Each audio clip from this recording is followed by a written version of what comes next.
단계적 일상 회복을 시작을 한 뒤에 신규 확진자, 위중증 환자도 좀 늘어나서 감당이 가능한 수준이냐 이런 것 같은데,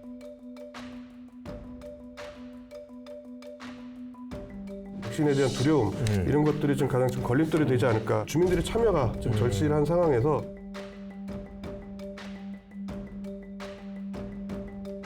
자포자기하는 심정을 내비치는 댓글들도 상당히 많이 보이거든요. 피로도가 너무 심해지다 보니까 이러지도 못하고 저러지도 못하고.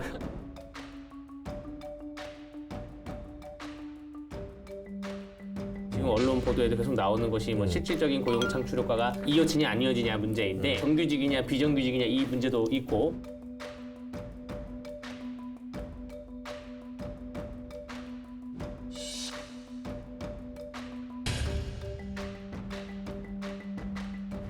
네, 강원도 기자들의 지치지 않는 취재 뒷얘기 강원 기자회견 시작하겠습니다. 자, 오늘도 우리 LG 헬로비전의 박건상 기자, 또 연합뉴스 박영서 기자, 청년 변호사인 강대규 변호사 이렇게 같이 하도록 하겠습니다.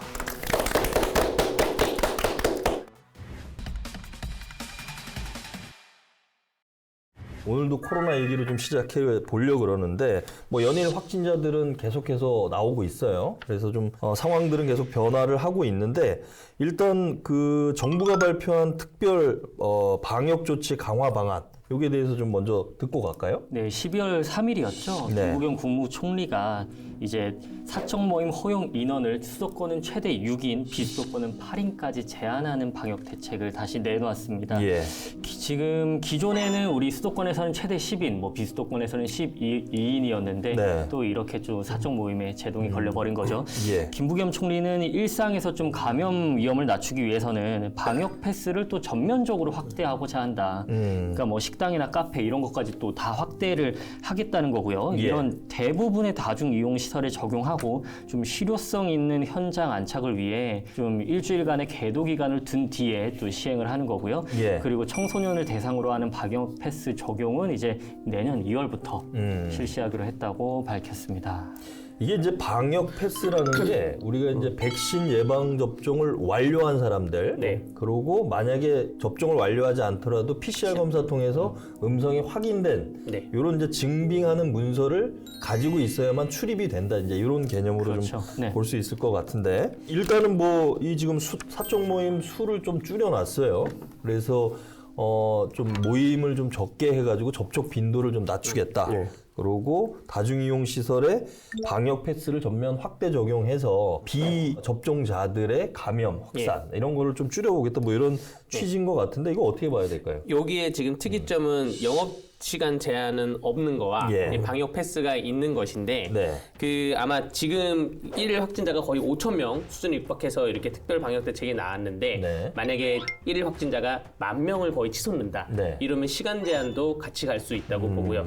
방역 패스에 대해서는 전 개인적인 의견은 뭐 네. 찬성 쪽에 가까운데, 다만 방역 패스가 온전하게 이루어지기 위해서는 국민들 중에 일부 방역에, 그러니까 백신에 대해서 부작용에 대한 그 두려움을 안고 있는 분들이 계세요. 여기에 백신 부작용에 대해서 좀 이렇게 또 설명해주는 창구가 명확히 지금도 하고 있지만 예. 그래도 다시 한번 해줘야 되지 않나 이렇게 생각이 됩니다. 지금 단계적 일상 회복을 11월 1일부터 시작을 한 뒤에 코로나 환자가 신규 확진자들이 이렇게 늘고 있고 위중증 환자도 좀 늘어나서 이게 이제 감당이 가능한 수준이냐 이런 것 같은데, 그래도 경제가 더 이상 침체되는 것도 소상공인 자영업자들의 위기감들을 다소나마 좀 풀어주기 위해서 시간 제한이나 이런 것들은 좀 이제 도입은 조금 유예를 해놓은 거죠. 네. 일단은 뭐 그런 상황이고, 자, 강원도도 지금 가장 중요한 게 위중증 환자 관리일 텐데, 병상수 뭐 이게 좀 어떻습니까 지금? 네, 3일 그 현재 기준으로 해가지고 도내 중환자 그 전담 치료 병상은 없습니다. 오늘 녹화일 현재는 지금 병상이 꽉 찼다 이렇게 보고 있는데, 지금 뭐 중등증 환자 그 감염증 전담 병원의 그 병상 같은 경우는 약 79.7%만 정도 차 있는데 예. 80%를 좀 넘어서고 있고요. 생활치료센터 같은 경우도 거의 다 차가고 있습니다. 90% 육박하고 있는데, 도에서 지금 사실 지난 2일에 기자회견을 통해서 그 병상을 한 130개 정도 규모로 추가 확보하겠다 예. 이렇게 밝혔어요. 근데 추가 접종도 약 8% 정도 수준인데 예. 추가 접종도 이제 두 자릿수로 올리겠다라고 얘기를 하고 있는데 사실 이거는 주민들의 참여가 좀 절실한 상황에서 네. 백신에 대한 두려움 이런 것들이 좀 가장 좀 걸림돌이 되지 않을까 이렇게 좀 보고 있습니다. 자, 일단은 뭐 병상 수가 부족한 거는 지금 이제 정부가 나중에 이제 그 부분 좀 살펴보긴 할 텐데 단기간에 병상을 늘리는 부분에서 어떤 시차가 발생하기 때문에 재택 치료를 원칙으로 하고 일부 이제 해당되는 사람만 병원에 입소하거나 뭐 이런 쪽으로 좀 유도를 하시는 것 같아요. 그래서 일단 강원도 조치도 조금 더 빨라져야 되지 않을까 뭐 이런 얘기는 좀 있는 것 같고. 근데 뭐 전체적으로 강원도도 지금 11월과 12월을 비교해 보면 예. 주간 평균으로 나오는 숫자도 좀 차이가 많이 나죠. 사실 11월까지만 하더라도 두 자릿수였거든요, 강원도가. 근데 12월 들어서면서 이제 100명을 훌쩍 넘었어요. 근데 이게 사실 전국적인 현상하고 약간 비슷한 게 11월 단계적 일상 회복 시작하면서 확진자가 늘었고 세 자릿수가 확 늘었고 그리고 그때도 4,000명대, 3,000명 뭐 초중반대였는데 지금 12월 들면서 5,000명을 넘어서면서 지금 확진자가 강원도도 약간 비슷한 추이를 좀 보이고 있습니다. 뭐 최근에 또 저기 군부대에서 뭐 집단 감염 사태도 또 나왔고 그러다 보니까 이제 확진자가 연일 좀 지속되는 것 같은데 자, 문재인 대통령이 지난달에 발표한 특별 방역 점검 회의에서 말씀하신 내용 이 부분도 좀 한번 얘기해보고 갈까요? 네, 문재인 대통령이 11월 29일이었습니다. 정부는 지난 4주간 일상회복 1단계 기간을 좀 면밀하게 평가해서 일상회복 2단계 전환을 유보하면서 앞으로 4주간 특별 방역 대책을 시행하고자 한다. 이렇게 이미 밝힌 바가 있고요. 이게 아무리 어렵게 시작한 단계적 일상회복을 되돌려서 과거로 후퇴할 수는 없다. 라는 이제 좀 선을 좀 이제 깔고 이런 전제하에 얘기를 했는데 뭐 3차 접종 조기 완료가 급선무라든지 좀 전 국민 조기 접종 완료를 좀 총력을 기울이겠다. 그리고 먹는 치료제 같은 경우에도 좀 연내에 좀 도입을 앞당기겠다라는 얘기도 했고요. 좀 방역 관리에 더 만전을 기울이는 게 우리 지금 오미크론 이 변이 바이러스 때문에 그 부분에 대해서도 좀 국내 유입을 조금 차단하기 위해서 더 총력을 기울이겠다 이런 얘기를 했었습니다. 자, 그러면 우리나라에서 국내 처음 그 오미크론 변이 확진자가 나온 사례 그거 간단하게 좀 짚고 넘어가시죠. 예, 지난달 24일에 귀국한 나이지리아에서 귀국한 40대 목사 부부가 25일에 코로나19 확진 판정을 받았는데 오미크론 변이 여부에 대해서는 결과가 안 나왔었어요. 그런데 1일날 12월 1일에 결과가 나온 건데 29일 그 전에 사실 확진 판정을 받고도 접촉자에 대해서 털어놓지는 않았었어요. 이 목사 부부가 가장 결정적인 잘못을 한 것은 공항에 입국을 하면 방역 택시로 이동을 합니다. 근데 방역 택시를 이동 안 하고 지인이 태워다 줬어요. 근데 그 지인에 대해서 말을 놓친 거예요. 그래서 그 지인이 또 6일 동안에 방역 당국의 감시책에서 완전 벗어나 있었습니다. 그럼 지인이 6일 동안 돌아다니면서 만난 사람이 이제 또 몇십 명 된다. 뭐 요렇게 해가지고 지금 어떻게 퍼질지는 방역 당국이 추적을 계속 하고 있는데 어디까지 차단을 할 수 있을지는 좀 살펴봐야 될 것 같습니다. 기존에도 왜 그때 막 그 지자체에서 고발도 하고 뭐 이렇게 조치들을 여러 가지 했는데 그 뒤에 혹시 뭐 그 관련해서 강원도권에서도 고발 조치가 돼가지고 벌금형 받은 사람이 제가 알기로는 있다고 알고 있고 이 목사 부부의 관해서도 감염병 예방법에 의해서 아마 질병관리청이 고발을 할 겁니다. 하면 벌금 1,000만 원 이상을 하던가 혹은 지금 상황이 너무 심각하기 때문에 징역형의 뭐 집행유예든 뭐 이렇게 좀 더 큰 형벌이 나올 수도 있다고 저는 보여집니다. 형사처벌 받는 건 그렇다 치고 우리가 왜 그동안에 좀 구상금 경각심을 주려고 구상금 청구 막 이런 것도 발표를 많이 하고 그랬잖아요. 구상금 청구 같은 경우는 민사소송이어가지고 그 과태료 이런 건 행정처에서 바로 매길 수 있고 형사처벌도 좀 빨리빨리 진행이 됩니다. 근데 구상권 청구 같은 경우에는 1년에 제주도에 왔다 간 뭐 모녀에 대해서 제주도청에서 구상권 청구를 한다 그랬는데 구상권 청구 같은 경우는 약간 민사소송이어서 오래 걸립니다. 이 분도 방어를 할 거예요. 거기에 대해서는 시간이 오래 걸려서 아직 결과적으로 나온 거는 없다고 봅니다. 그래요.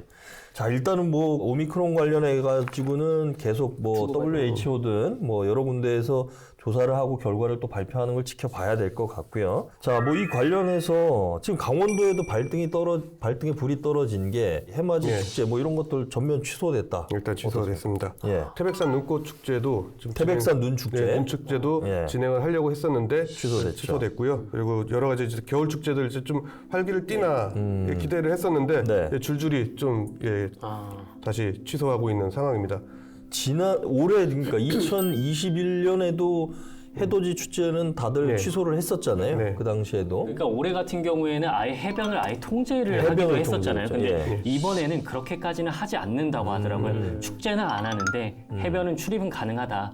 그러면 근데 사실 그렇게 보면은 아니 이게 뭐 별로 의미가 있나? 이거 해돋이 축제라는 게 사실 다른 게 아니라 해 이렇게 보면서 거기서 뭐 떡도 같이 막 나눠 먹고 뭐 공연도 하고 이렇게 하면서 뭐 이런 것도 풍등도 날리고 뭐 이런 거 했던 건데 그것만 없어질 뿐이지 어차피 해변이 이제 오픈된다고 하면은 사실 불보듯 뻔하거든요. 이렇게 쫙 이렇게 깔려 있는 모습이 좀 벌써부터 그려지는 것 같아서 사실 좀 걱정이 많이 됩니다. 뭐 연초에 저도 기억이 강릉에 이제 뭐 해 뜨는 거 좀 보려고 갔는데 차들이 길가에 그냥 늘어서 가지고 그래서 뭐 차에서 잠깐 나와서 보고 뭐 이렇게 했던 기억이 나는데 말씀하신 대로 한쪽에서 방역 측면에서 보면 해변을 통제하거나 지자체에서 이 접촉을 좀 차단하는 것들을 좀 해야 될 것 같긴 하고 한편으로 보면 그러면 오지 말라는 얘기인데 그러면 또 그 지역 경제는 또 상당한 그쵸. 타격이 있고 좀 딜레마네요. 정말 이러지도 못하고 저러지도 못하고 뭐 댓글들이 거의 다 그래요. 어떻게 하라는 거냐. 그렇죠. 이제 뭐 진짜 이제 사람들이 좀 자포자기하는 심정을 내비치는 댓글들도 상당히 많이 보이거든요. 지금 거의 굉장히 이제 피로도가 너무 심해지다 보니까 그렇죠. 사람들의 신경이 굉장히 날카로운 게 이 기사의 댓글에서도 많이 느껴져요. 진짜 그런 분노 이런 것들이.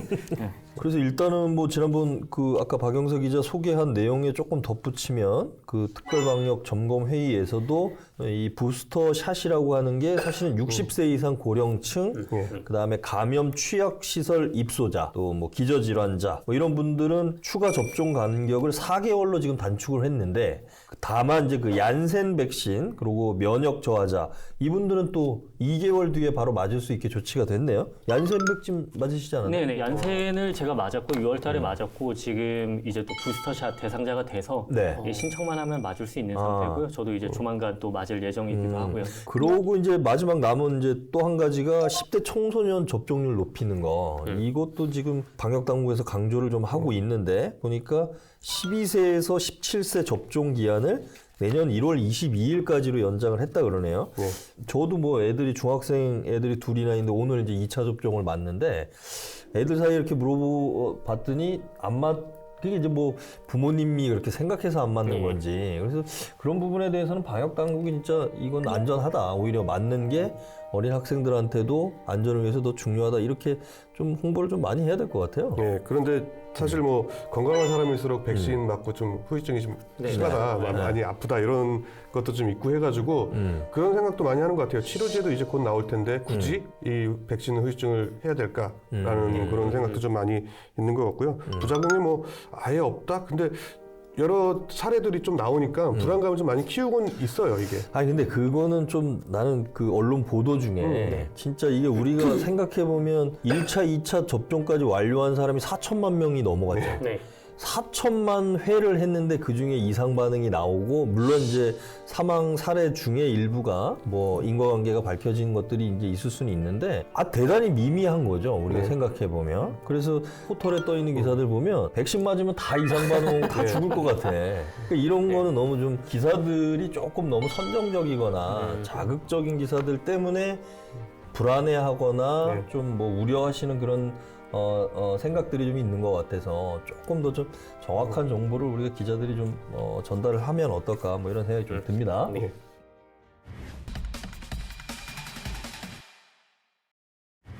자, 춘천 레고랜드 참 뭐 말도 많고 뭐 여러 가지 탈도 많았었는데 드디어 이제 내년에 이제 개장을 앞두고 있잖아요. 그래서 우리 박영석 기자도 연간 회원권을 샀다고 얘기를 했는데.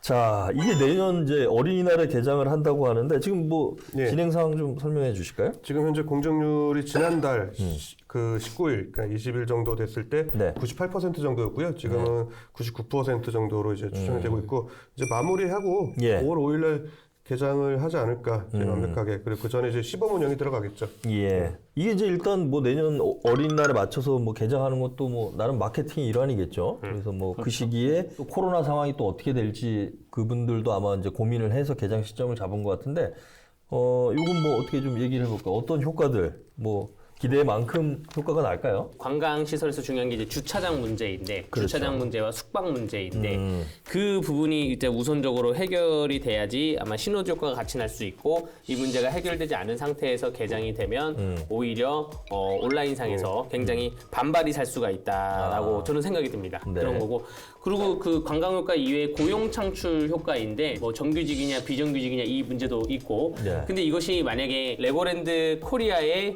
비정규직이라 하더라도 레고랜드 코리아에 직접 고용된 비정규직 형태이면 그나마 좀 괜찮아요. 뭐 2년 있다가 정규직 전환될 가능성도 있고. 근데 이것이 만약에 용역 업체를 선정을 용역을 파견직. 맡기고 파견직으로 해놨을 때에는 굉장히 그냥 고용 불안만 반복되게 할 수가 있어가지고 오히려 시민들이 더 불안하고 고용 창출 효과가 안 될 수도 있다. 그거는 좀 봐야 될 것 같아요. 어떻게 채용 형태가 이루어질지는 아직 대규모 채용을 한다고 하는데 아직 하진 않았으니까. 네. 제가 또 한 가지 궁금한 거는 물론 이게 사기업이긴 하지만 그래도 지역사회에서 뭐 크게 우리 세금이 어느 정도 투입된 그런 기업으로서 저 다리도 놓고 뭐 도로도 놨잖아요. 그래서 약간 투명성이 있어야 된다고 생각을 하는데 얼마 전에 연간 회원권, 네. 연간 회원권 발매 소식이 딱 들려왔을 때 다른 테마파크 업계에서는 무슨 얘기가 돌았냐면 지금 연간 회원권을 팔 때가 아닌데 이런 얘기가 돌았어요. 왜요? 연간 내년 5월 5일 개장이면 연간 회원권은 한 1월 달이나 2월 달에 판다는 거예요. 근데 뭐 1년도 더 남은 시기에서 연간 회원권을 왜 지금 팔지? 이런 그 테마파크 업계 사람들끼리 그냥 궁금증이 들었고 완판됐다 그랬잖아요. 네. 완판되고 추가 판매한다고 했는데 몇 장이 팔린지는 공개하지 않았어요. 마케팅 수법입니까? 그런 거예요? 모르겠어요. 근데 이게 저는 이제 궁금하더라고요. 그러니까 레고랜드 코리아가 그래 우리 그 춘천에서 많은 혈세가 강원도 혈세가 들어가기도 했는데 너네가 얼마나 이익을 얻었는지 거기에 대해서 좀 공개적으로 몇 장이 팔렸고 얼마만치의 이익을 얻었습니다라고 좀 공개를 하면 좀 낫지 그게 않을까. 영업 비밀인데 공개가 될지 잘 모르겠네. 아니 뭐 뭐 추가 판매한 것도 완판됐다고 하면 자신 있게 또 공개를 했을 텐데 뭐 이게 뭐 매수 제한이 없는 건지 어떤 건지 모르겠지만 그리고 그 추가 기사 난 거 중에 보니까 환불이 안 된다 뭐 이런 기사를 봤었는데 환불이 안 돼요? 환불이 안 돼. 처음에는 이제 연간 회원권을 사가는 주요 사람들의 이유가 5월 5일 이전 2주까지 입장을 할 수가 있다라는 거였는데 사실 그때 많은 사람들은 자유롭게 입장할 수 있는 줄 알고 샀더니 사고 나서 보니까 한 번 입장. 한 번 입장이 가능하다는 거고 뭐 다른 혜택이 뭐 호텔과의 연관성 뭐 이런 얘기를 듣고 서울 사람들은 샀다고 하는데 서울 사람들은 호텔이 있는지 없는지 모르잖아요. 지금 없는데 준공이 안 됐는데. 네, 호텔이 없는데 근데 절반밖에 안 그래서 이제 됐는데. 그런 얘기 듣고 환불하려고 하니까 환불이 안 된다. 네. 이거 법적으로 환불 소비자 뭐 보호법 이런 거 없습니까? 그 소비자 보호원에다가 아마 많은 분들이 문의를 했을 수도 있어요. 이게 지금 환불이 안 된다고. 예. 사실 춘천에 이런 어떤 대규모 테마파크, 네. 그러니까 외지 관광객을 불러 모으기 위한 그런 시설들은 딱히 없었잖아요. 거꾸로 보면 춘천에 사람들이 와가지고 레고랜드 안에서만 놀 건 아니고 나와서 뭐 닭갈비도 먹으러 가고 의암호 주변에 가서 차도 마시고 결국은 뭐 이런 것들이 춘천 지역 경기에는 큰 도움이 되지 않을까요? 제가 봤을 때는 앞으로 인바운드 관광, 그러니까 외국인들의 국내 여행이 굉장히 많이 늘어날 거라고 보는 게 왜 그러냐면 남섬 갔다가 왔다가 이제 사막산 케이블카 한번 다 봤다가 저기 레고랜드가 있네, 레고랜드도 한번 가보자 해서 약간 코스처럼 이렇게 만들어질 것 같은 느낌이 있어서 국민들의 반응은 어떨지 모르겠지만 외국인 관광객들을 끌어들이는 효과는 좀 있을 것 같다. 제 개인적인 생각입니다. 이제 앞으로 지금 호텔도 아까 제가 공사가 이제 절반 정도 진행이 됐다고 말씀드렸는데 그 밖에도 이제 주차장 확보도 시급하고 그리고 중도 개발 당시에 문화재청에 약속을 했던 게 예. 유적공원 조성이거든요. 이것도 그렇죠. 사실 지금 현재 문제가 되고 있고 개장 후 10년 내로 2,270억 원을 멀린사가 직접 투자하겠다라고 했는데 그게 과연 진행이 될 수 있을까? 그리고 이게 사실 기업들이 편법을 좀 많이 사용할 수도 있을 것 같아서 여기에 대한 투명성도 좀 보장이 돼야 되지 않을까라는 생각도 좀 가져봅니다. 일단은 뭐 내년에 춘천이 들썩일 만한 거리는 되는데 네. 코로나 상황이 결국은 이것도 좌지우지하겠죠. 네. 근데 아무튼 그런 이제 과제들도 잘 슬기롭게 방안들을 만들어야 네. 우리가 여기까지 오기까지 얼마나 뭐 참 갖은 우여곡절이 많았어요. 춘천 레고랜드가 이런 좀 우려들을 극복을 하고 춘천에 뭐 하여간 관광 명소가 되기를 지켜봐야 될 것 같습니다. 속 시원하게 할 말은 하자. 강원도 열혈 기자들이요. 눈치 보지 말고 강원 기자회견으로 모이세요.